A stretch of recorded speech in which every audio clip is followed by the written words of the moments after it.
और वो वहाँ पे डी चौक में पाकिस्तान का कौमी तराना पढ़ रहे थे। आप डी चौक के अंदर कारकुनान को छोड़ के भाग गए। इन लोगों ने पीएमएलएन की हुकूमत है उनके ऊपर भी गोलियां चलाई। आप वालदा मोहतरमा को छोड़ के भाग गए। मैंने ऐसे बेटे ऐसे बच्चे आज तक नहीं देखे जो अपनी वालदा मोहतरमा को छोड़ के भाग जाए। खैर से हुकूमत जो है 8 फरवरी को वोट चोर भी थी, इलेक्शन चोर भी थी, मैंडेट चोर भी थी, अब तो ये लाश चोर और कफन चोर भी हो गई है। आप असेंबली को कहते हैं जी कोई फायदा नहीं है तो रिजाइन करें, सुबह आज रात को रिजाइन करें, जाएं जाके लोगों के पास जाएं। मैंने तो कुछ कहा ही नहीं आपको, रिजाइन करके जाएं और इस असेंबली को छोड़ दें तो हम मानते हैं कि जी फायदा कोई नहीं है। बहुत शुक्रिया स्पीकर साहब। आज चूंकि 16 दिसंबर है, एपीएस के शहादा के बारे में भी आज बात करनी थी। मेरा तो ये ख्याल था कि जब ये सेशन स्टार्ट होगा तो आप स्पीकर साहब, मैंने यहाँ पे एडजर्नमेंट मोशन जमा कराई और मैंने ये कहा कि चूंकि मुल्क के अंदर ऐसे सानेहात ऐसे वाक़यात हुए हैं, उसके लिए हमें ये रूटीन का एजेंडा नहीं चलाना चाहिए और ये जिस तरह हमारे एमएनएस बोल रहे हैं हमें उसी के ऊपर ही बात करनी चाहिए। लेकिन अनफॉर्चुनेटली बिजनेस एज यूजुअल और कौम के जो मसाइल हैं, स्पेशली चूंकि ये जो हुकूमत के अभी इस वक्त तर्जमान या मिनिस्टर चीख रहे थे, चूंकि इन्होंने सानिया मॉडल टाउन किया था, 16 घंटे इन्होंने ऑपरेशन किया था, हमला खवातीन के मुंह के ऊपर इन्हें गोलियां मारी थी, तब भी इन्होंने कहा था कि कोई वाकया नहीं हुआ था और सारे सबूत दुनिया के सामने थे। उसके बाद 26 नवंबर को स्पीकर साहब 26 नवंबर को सिर्फ पाकिस्तान तहरीक इंसाफ ही नहीं, पूरे पाकिस्तान से लोग आए, वो निहत्थे लोग थे और वो वहां पे डी चौक में पाकिस्तान का कौमी तराना पढ़ रहे थे। इन लोगों ने पीएमएलएन की हुकूमत है उनके ऊपर भी गोलियां चलाई। हम पूछ सिर्फ ये रहे थे कि गोली किसने चलाई है, उसके भी डिनाइल में चले गए। फिर ये एपीएस का वाकया हुआ, हमारे बच्चों को और हमारे टीचर्स को शहीद किया गया, ये चाहते कि कोई इसके बारे में बात न करे। स्पीकर साहब, इस सानेहात पे जो इन्होंने कहा ना अभी कि हम आपको डिनाइल, इन्होंने कहा कि हम आपको बताते हैं कि जी इनको तो पता ही नहीं कितने लोग हैं। मैं जरा इनको नाम पढ़ के सुनाती हूँ, ये जितने मर्जी सुमन बुकमन हो जाएं, फर्क तो इनको कोई नहीं पड़ना। मुझे पता है कि ये खैर से हुकूमत जो है 8 फरवरी को वोट चोर भी थी, इलेक्शन चोर भी थी, मैंडेट चोर भी थी, अब तो ये लाश चोर और कफन चोर भी हो गई है। ये जरा सुने स्पीकर साहब, सरदार शफीक लूंड जिसका डेरा गाजी खान से ताल्लुक शहीद हो गया, अनीस सती शहीद जिसका मरी से ताल्लुक शहीद हो गया, इमरान अब्बासी शहीद जिसका हरीपुर से ताल्लुक शहीद हो गया, मोहम्मद इलियास शहीद और अगजई जो कि कोहाट से ताल्लुक है वो शहीद हो गया, मलिक सदर अली शहीद जिसका मर्दान से ताल्लुक शहीद हो गया, मोहम्मद अली शहीद जिसका 4 सदर से ताल्लुक शहीद है, अब्दुल रशीद शहीद किला सैफुल्ला से उसका ताल्लुक सर शहीद हो गया, अहमद वली शहीद जिसका पेशीन से ताल्लुक शहीद हो गया, ताजुद्दीन शहीद 4 सदा से, अब्दुल कादिर शहीद एबटाबाद से, तारिक खान शहीद शांगला से, मुबीन मलिक शहीद जिसका ताल्लुक सर एबटाबाद से है। अब सर ये इसको डिनाई करना चाहते हैं कि जी कोई शहीद नहीं हुआ। मैंने इनको जो है ये सर, आप भी शाह हैं, हम सब मुसलमान हैं, हमारा जितना भी प्यारा कोई इस दुनिया से जब चला जाता है ना सर, हम अल्लाह के हवाले कर देते हैं। वो हमारे लिए ना बहन भाई नहीं रहता, हमने उसका जनाजा पढ़ के मुसलमान होने के नाते उसको कब्र के नीचे मट्टी के नीचे देना होता है। सर ये तो इस कदर बेहिस हुकूमत है, इस कदर बेशरम बेहया हुकूमत है। सर सरदार शफीक खान लुढ़ के जिसका डेरा गाजी खान से ताल्लुक है, 4 दिन तक सर उसकी लाश उसके अंदर हॉस्पिटल के अंदर पड़ी रही। ये फिर डेविड लिखवाते रहे कि नहीं इसका तो एक्सीडेंट के अंदर जो है ये चला गया दुनिया से। तो सर इन्होंने तो लोगों को दफनाने भी नहीं दिया, इस कदर डिनाइल क्या आंखें बंद करके खड़े हुए हैं। सर एक एक शहीद की कहानी अगर मैं आपको बताना चाहूँ, इनको पता भी है कि नजरिया क्या होता है, इनको पता भी है कि बहादुरी क्या होती है, क्योंकि हमें तो पता है जब इनको पर मुश्किल वक्त आता है ये जूते छोड़ के लंदन भाग जाते हैं, दुबई भाग जाते हैं, जद्दा भाग जाते हैं। वो तो सर मेरा लीडर है, वो तो सर मेरा लीडर है, मेरे कारकुनान है, मेरे वर्कर हैं जो सर यहाँ पे जात पात को छोड़ के सर नजरिए की खातिर डी चौक आए थे, डी चौक आए थे। और फिर सर इनके बेहिसी देखे हर शख्स ने सर प्रेस कॉन्फ्रेंस की, हर शख्स ने सर प्रेस कॉन्फ्रेंस की मजाक उड़ाने के लिए, मजाक उड़ाने के लिए शहीदों को भी सर इन्होंने शक किया। मैं तो समझती हूँ तो मुसलमान कहना भी जायज नहीं है कि अंधेरे में 12 घंटे सर इन्होंने बिजली बंद करके निहत्थे लोगों के ऊपर गोलियां चलाई और आके यहाँ शेखियां मारते हैं, प्रेस कॉन्फ्रेंस करते हैं कि यहाँ तो कोई शहीद ही नहीं हुआ। हर वक्त का डिनाइल। क्या सर इन्होंने अल्लाह को मुंह नहीं दिखाना? इन्होंने वापस हलकों में नहीं जाना, इन्होंने वोट नहीं लेना, या सर हर दफा इन्होंने कार की डिग्गी में बुर्का पहन के बूट पॉलिश करके इन्होंने हुकूमत लेनी है। और सर वो कहते हैं ना बड़ी कि मुझसे पूछते हो कि करबला कैसी थी, जो मेरे वतन का हाल है बस ऐसी थी।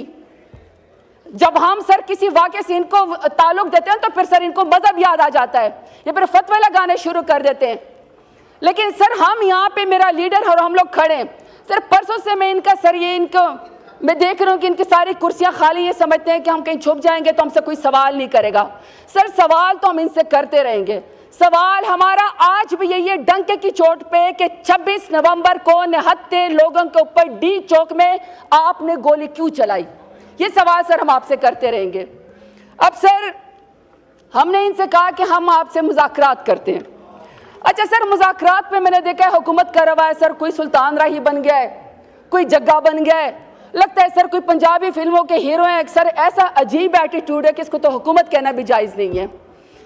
मेरा लीडर सर 500 दिन से बेगुनाह इस वक्त जेल के अंदर काल कोठड़ी में, और सर मेरा लीडर जब काल कोठड़ी में सर उसको किसी से मिलने नहीं देते, एक्सरसाइज करने नहीं देते, टीवी देखने नहीं देते, अखबार नहीं देते, सर उसके बच्चों से उसको बात नहीं करने देते, आइसोलेशन में सॉलिटरी कन्फाइनमेंट में रखा हुआ है। लेकिन फिर भी सर जब मेरे लोग मेरी पार्टी के लोग शहीद हुए तो सर मेरा लीडर इतना मैच्योर है, मेरा लीडर इतना बहादुर जिदार है कि सर उसने तो अपनी जाति कोई चीज़ भी आपसे नहीं मांगी।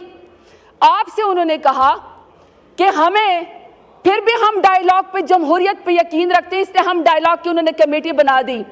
और हमने आपको कहा है सर डायलॉग तो हम मुल्क के मफाद में करेंगे, लेकिन जो शहीदों की बात है उससे हम पीछे नहीं हटेंगे। जो आपने 8 फरवरी को हमारा मैंडेट चोरी किया, हम उससे पीछे नहीं हटेंगे। जो मेरे लीडर समेत बेगुनाह लोग इस वक्त जेलों के अंदर है सर, हम उससे पीछे नहीं हटेंगे। और सर ये जो आप तरमीमें यहाँ पे करते रहते हैं, हमारे MNAs की माएँ बहनें बेटियाँ अगवा करके अपने मफाद की, वैसे तो सर पूरे अवान में हमें कोई मिनिस्टर या फार्म 47 वाला वज़ीर आज़म नजर नहीं आता। सर जिस दिन किसी के कहने के ऊपर इन्होंने यहाँ पे शब खून मारना होता है इनके ऊपर, तो सर तो माशाल्लाह फिर भेड़ बकरों की तरह यहाँ पे सारे मौजूद होते, लाइन हाजिर करके आंख के नीचे झुका के सारे मौजूद होते। तो सर जब मेरे लीडर ने डायलॉग बात की ना तो ये तो समझे हमारी शायद कोई कमजोरी है, हमारी मेच्योरिटी है। आप शेखियां मार रहे हैं, आप मेच्योरिटी का मुजाहरा नहीं कर रहे, वरना तो पब्लिक जो पावर है आज भी हमारे पास है। और आप लोगों ने देखा स्पीकर साहब, और आप लोगों ने देखा कि कल 16 तारीख को पेशावर के अंदर चीफ मिनिस्टर अली अमीन गंडापुर ने जब तमाम शहदा के लिए वहां पे कुलखानी रखी, सॉलिडेरिटी रखी, तो वो तो सर पूरा जलसा बन गया। इसका मतलब है कि जब चाहे जैसे चाहे मेरा लीडर जब आवाज देगा, हर रोज उसके कहने के ऊपर इमरान खान का नाम लेते हुए, पाकिस्तान का झंडा लहराते हुए इंशाल्लाह लोग बार बार इमरान खान के कहने के ऊपर निकलेंगे। अब सर मेरी सिर्फ 2-3 डिमांड है इनसे। सर मेरी इनसे एक डिमांड ये है कि सर 9 मई की जो तस्बीह है ना वो पढ़ना छोड़ दें। हर रोज सर तस्बीह पढ़ते हैं 9 मई की, 9 मई का मुद्दा भी सर इन्होंने बड़ी कोशिश की हमारे ऊपर डाल दें। सर उसका जो जिसको सजा देनी थी आपने दे दी, और बेगुनाह लोगों को आपने अभी तक जेल में रखा हुआ है। आजकल इन्होंने एक और भी sir general retired Faiz Hamid साहब की भी तस्बीह पढ़नी शुरू की है। लेकिन सर हम हर बार सुरखरू होकर निकलेंगे। एक तो सर ये कि 9 मई की जुडिशल इंक्वायरी हमें चाहिए, दूसरा सर हमें 26 नवंबर की जुडिशल इंक्वायरी चाहिए, क्योंकि सर आपने निहत्ते लोगों के ऊपर गोलियां चलाई हैं, आपने लाशों को गायब किया है, आपने जो लोग सर मतीउल्लाह जान समेत रिपोर्टर जितने भी लोग सर पिम्स अस्पताल में या पॉलिक्लिनिक जिन हॉस्पिटल में जाके सर रिपोर्टिंग कर रहे थे, इन्होंने उसके ऊपर भी मुकदमे डाल दिए। और अभी भी सर हमारे कारकुनान इस वक्त गायब है, हमें नहीं पता कि वो कहाँ है। तो सर मेरी डिमांड ये है कि हमारे लोगों को बाजियाब कराया जाए, हमें बताया जाए। और सर लास्ट बात, चूँकि सर इन शहदा ने हमारा नाम फ़ख्र से बुलंद किया है, ये शहीद जमहूरियत है, इन्होंने सर सीनों के ऊपर गोली खाई है, निहत्ते थे, पाकिस्तान का झंडा इनके हाथ में था, इमरान खान का जो है वो नाम ये लोग सर उसके नारे लगा रहे थे। सर शफीक खान लूंड की फैमिली से डेरा गाजी खान से ताल्लुक़ है। सर इन तमाम लोगों को उस समय सर मैं खराजी तहसीन पेश करना चाहती हूँ। क्या आप बहादुर लीडर इमरान खान के बहादुर सिपाही हैं? आप लोगों ने सर जो जमहूरियत के लिए शम्मे रोशन की है, आपका सर तारीख में नाम लिखा जाएगा। लेकिन सर उसका हिसाब सर ये PMLN को फॉर्म 47 वाले वज़ीर आज़म को देना पड़ेगा। और उसकी वजह है सर, उसकी वजह है कि सर ये हज़रत अली करमल्लाह वजह का कौल है, ये कुर्सी अगर पायदार होती तो आज ये तुम्हारे पास न होती। शुक्रिया, शुक्रिया। वाइंड अप करें पड़ेगा। लास्ट अपने लीडर के लिए कि मेरे लीडर खान साहब मुल्क की खातिर, अवाम की खातिर आप बेगुनाह इस वक्त 500 दिन बेगुनाह जेल के अंदर है सर, उसको रिहा किया जाए। अगर आपने इमरान खान का मुकाबला करना है तो सर जिदारी में करें, बहादुरी में करें, वोट में करें, पॉपुलैरिटी में करें, जातियात के ऊपर मत उतरें, क्योंकि सर पहले भी आप डूबे थे, कल को भी आप डूबेंगे। और इंशाल्लाह मेरा लीडर सर दोबारा इमरान खान इंशाल्लाह सुरखरू होकर आएगा। आपका स्पीकर साहब आपका शुक्रिया कि आपने फाइनल में ये फ्लोर दिया। लेकिन सर ये एक पब्लिक डिबेट है, हमें यहाँ पे बात करनी है, अपने इलाकों के भी, हलकों के भी, पार्टियों के भी हमने बात करनी है। अगर सर हमें बात नहीं करने दी जाएगी तो जिस तरह सर ये सुमन बुकमुन है, जिस तरह ये रात के अंधेरे में हमलावर होते सियासी कारकुनान के ऊपर, तो सर फिर हम में और आप में किसी में कोई फर्क नहीं रह जाएगा। बहुत शुक्रिया सर। पाकिस्तान जिंदाबाद, इमरान खान जिंदाबाद। शुक्रिया जनाब स्पीकर। अभी तो अब्बू जी जो पकड़े हुए हैं उनका खुरा सीधा बानी पीठे की तरफ जा रहा है माजरत के साथ, और बड़ा ही संगीन किस्म के इल्जामात जो हैं वो जो लग चुके हैं, एविडेंस आ चुका है। अभी तो वो किसे कहते हैं ना, पार्टी शुरू हुई है और इंशाल्लाह ताला ये मंतकी अंजाम तक पहुंच रहे हैं। जहां पे आप आंखें दिखाते हैं स्पीकर को, वहां आप डी चौक में अकेला छोड़ के भाग जाते हैं। मैंने ऐसे बेटे, ऐसे बच्चे आज तक नहीं देखे जो अपनी वालदा मोहतरमा को छोड़ के भाग जाएं। मैंने आज तक ना पख्तूनों में देखे, ना पंजाबियों में देखे, ना सिंधियों में देखे, ना बलोचों में देखे। आप असेंबली को कहते हैं जी कोई फायदा नहीं है तो रिजाइन करें, सुबह आज रात को रिजाइन करें, जाएं, जाके लोगों के पास जाएं। मैं बार बार इनको कह रहा हूं कि ये जुबान की बुनियाद के ऊपर, सुबाइयत की बुनियाद के ऊपर ये सारे कार्ड इस पाकिस्तान में पहले दुश्मन खेल चुका है। किसी ने फिरका वारियत की बुनियाद के ऊपर, किसी ने जुबान की बुनियाद के ऊपर, और किसी ने सूबों की बुनियाद के ऊपर।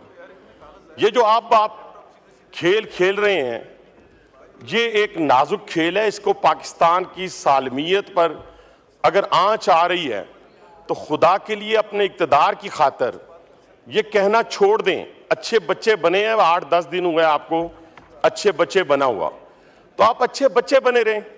दूसरा, अगर किसी को भी कोई जिच पहुंची है सियासी तौर के ऊपर तो उसका सियासी मुकाबला करें।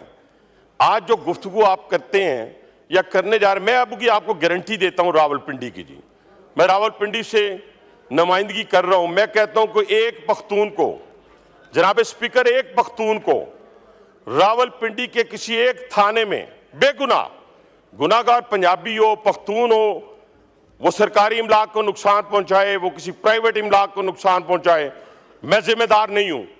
लेकिन एक पख्तून को अगर रावलपिंडी के किसी एक थाने में बेगुनाह एक रात एक दिन रखा जाएगा, जनाब स्पीकर, मैं उसका जवाब दूंगा आपको। मैं नहीं हो सकता, यह मुमकिन नहीं है कि किसी पख्तून को बेगुनाह पकड़ा जाए। लेकिन आप करते क्या है जनाब स्पीकर, यहां पे आप आंखें दिखाते हैं स्पीकर को, वहां आप डी चौक में अकेला छोड़ के भाग जाते हैं। आप डी चौक के अंदर कारकुनान को छोड़ के भाग गए, आप वालदा मोहतरमा को छोड़ के भाग गए। मैंने ऐसे बेटे, ऐसे बच्चे आज तक नहीं देखे जो अपनी वालदा मोहतरमा को छोड़ के भाग जाएं। मैंने आज तक ना पख्तूनों में देखे, ना पंजाबियों में देखे, ना सिंधियों में देखे, ना बलोचों में देखे, ना कश्मीरियों में देखे, और माशाल्लाह ऐसे बच्चे भी नहीं देखे जो वालदा मोहतरमा से 20-20 साल बड़े हों, ऐसे भी मैंने नहीं देखे। लेकिन चले, कोई बात नहीं, आपने छोड़ दिया, आपका अंदरूनी मामला है। लेकिन वो जो गुस्सा है वो हम पे क्यों निकालते हैं आप असेंबली को कहते हैं जी कोई फायदा नहीं है तो रिजाइन करें, सुबह आज रात को रिजाइन करें, जाएं, जाके लोगों के पास जाएं। मैंने तो कुछ कहा ही नहीं आपको, रिजाइन करके जाएं और इस असेंबली को छोड़ दें तो हम मानते हैं कि जी फायदा कोई नहीं है। लेकिन यहां पे खड़े होकर और आपकी जो बाहर बैठी हुई फैक्ट्री हैं जिस तरीके से इस पाकिस्तान की सालमियत से खेल रहे हैं, आपके बारे में तो कोई शक ही नहीं रहा। BLA भी वही नुकसान पहुंचा रही है पाकिस्तान को, ख्वारिज भी वही नुकसान पहुंचा रहे हैं पाकिस्तान को, और पीटीआई भी वही नुकसान पहुंचा रही है पाकिस्तान को। उसकी बुनियादी वजह जनाब स्पीकर, उसकी बुनियादी वजह क्या है मैं बताता हूं। इन बच्चों को तो पता ही कुछ नहीं है खेल कहां से खेला जा रहा है, इनको नहीं मालूम। ये तो कठपुतली हैं, इनको क्या मालूम कि बानी पीटीआई जो है, इनको क्या मालूम जनाब स्पीकर ये कदम कदम बलाएं, घबराना नहीं जनाब स्पीकर, घबराना नहीं। ये कदम कदम बलाएं, ये सवाद कुए जाना, ये कदम कदम बलाएं, ये सवाद कुए जाना। जिन्हें जिंदगी हो प्यारी वो यहीं से लौट जाएं। वहां से भागते हुए आते हैं आप, शुक्रिया, और कहते नहीं शुक्रिया सर। अभी कहां से शुक्रिया, अभी तो 2 मिनट और हैं। आपके अर्ज सुने स्पीकर साहब देखे ना, अर्ज सुने आपके। एक मिनट चेयर से भी सुन लेना, चेयर की भी बात सुन लें। हनीफ अब्बासी साहब, आप चेयर की भी बात सुन लेना। आप चेयर की बात सुन लें, एक मिनट। आप चेयर की बात सुनेंगे तो फिर आगे चलेंगे ना। मेरी गुजारिश ये है, मैंने मौलाना फजल रहमान साहब को टाइम देना है। आपके चीफ विप ने कहा है 2 मिनट के लिए आप पहले हनीफ अब्बासी साहब को टाइम दें, इसलिए मैंने वो एहतराम करते हुए वो किया है। तो आप वाइंड अप करें, मौलाना साहब ने बोलना है। वाइंड अप करो जी, 2 वाइंड मिनट अप करें। तो मैं ये कह रहा था कि इनको समझाने वाली बात ये है कि आप देखें ना, वो लीडर ऑफ द अपोजिशन माशाल्लाह बड़ी जबरदस्त बात की उसने अब सीधे रास्ते पे आ गए, और सीधे रास्ते पे आने के बाद फिर नामालूम का जिक्र उन्होंने शुरू कर दिया। और मैंने उन्हें कहा, मेरे दोस्तों, मेरे भाइयों, आपकी सारी बुनियादें जो हैं इस मुल्क को खोखला करने की बुनियादें मेरे दादाबू ने नहीं रखी, अल्हम्दुलिल्लाह ये इनके दादाबू ने रखी हैं सारी की सारी बुनियादें। ये कल भी जो सकूते ढाका के ऊपर बात कर रहे थे, और इनका सोशल मीडिया जो आज वहां पे बातें करता है, और खास तौर पे एक में बड़ी अफसोसनाक बात है जिसको मैं कंडेम्ड करता हूं, जिसको हमने बचपन से पढ़ा। हमने शहीद राशिद मिनास को पढ़ा कि वो कैसे शहीद हुए। आज पूरी पीटीआई उनकी शहादत के ऊपर सवालिया निशान लगा रही। हमारी आने वाली नस्लों को, हमारे बच्चों को झूठ पर मबनी इनकी जितनी लिस्ट आई है मिसिंग पर्सन की, जनाब स्पीकर, आए इनसे कहें यहाँ पे एक एक का नाम लें। कोई अडियाला जेल में है, कोई अटक में है, कोई जेल में है, और बाकी सारे रिलीज हो गए। झूठ की बुनियाद पर कब तक आप सियासत करेंगे? झूठ की बुनियाद पर अपने इक्तदार के लिए इस पाकिस्तान को कब तक आप दांव पे लगाएंगे? न करें। ये पाकिस्तान होगा तो सारे लोग होंगे। अभी तो एक खुरा जा रहा है जनाब स्पीकर, अभी तो अब्बू जी जो पकड़े हुए हैं उनका खुरा सीधा बानी पीठे की तरफ जा रहा है माजरत के साथ, और बड़ा ही संगीन किस्म के इल्जामात जो हैं वो जो लग चुके हैं, एविडेंस आ चुका है। अभी तो वो किसे कहते हैं ना, पार्टी शुरू हुई है, और इंशाअल्लाह ताला ये मंतकी अंजाम तक पहुंच रहे हैं। अगर जनाब स्पीकर ये मंतकी अंजाम तक ना पहुंचा तो फिर वो जत्थों की हुकूमत जो आज शाम में है, जो आज इराक में है, जो आज लीबिया में है, जो आज अफगानिस्तान में है, वो इंशाअल्लाह इस पाकिस्तान में हम नहीं होने देंगे। और ये भी ये तसव्वुर कर लें, रोज ये कहते हैं जी बांग्लादेश बनाने जा रहे हैं, शाम बनाने जा रहे हैं। और भाईजान, आप 10,000 बंदों के साथ अपने इनकलाब को बर्पा नहीं कर सके, तो आपने बांग्लादेश और शाम, और ये बांग्लादेश की ना फौज है, ना शाम की फौज है, ना लीबिया की फौज है। जनाब स्पीकर, अभी तो अब्बू जी जो पकड़े हुए हैं उनका खुरा सीधा बानी पीठे की तरफ जा रहा है माजरत के साथ, और बड़ा ही संगीन किस्म के इल्जामात जो हैं वो जो लग चुके हैं, एविडेंस आ चुका है। अभी तो वो किसे कहते हैं ना, पार्टी शुरू हुई है, और इंशाअल्लाह ताला ये मंतकी अंजाम तक पहुंच रहे हैं। जहां पे आप आंखें दिखाते हैं स्पीकर को, वहां आप डी चौक में अकेला छोड़ के भाग जाते हैं। मैंने ऐसे बेटे, ऐसे बच्चे आज तक नहीं देखे जो अपनी वालदा मोहतरमा को छोड़ के भाग जाएं। मैंने आज तक ना पख्तूनों में देखे, ना पंजाबियों में देखे, ना सिंधियों में देखे, ना बलोचों में देखे। आप असेंबली को कहते हैं जी कोई फायदा नहीं है, तो रिजाइन करें सुबह, आज रात को रिजाइन करें, जाएं, जाके लोगों के पास जाएं।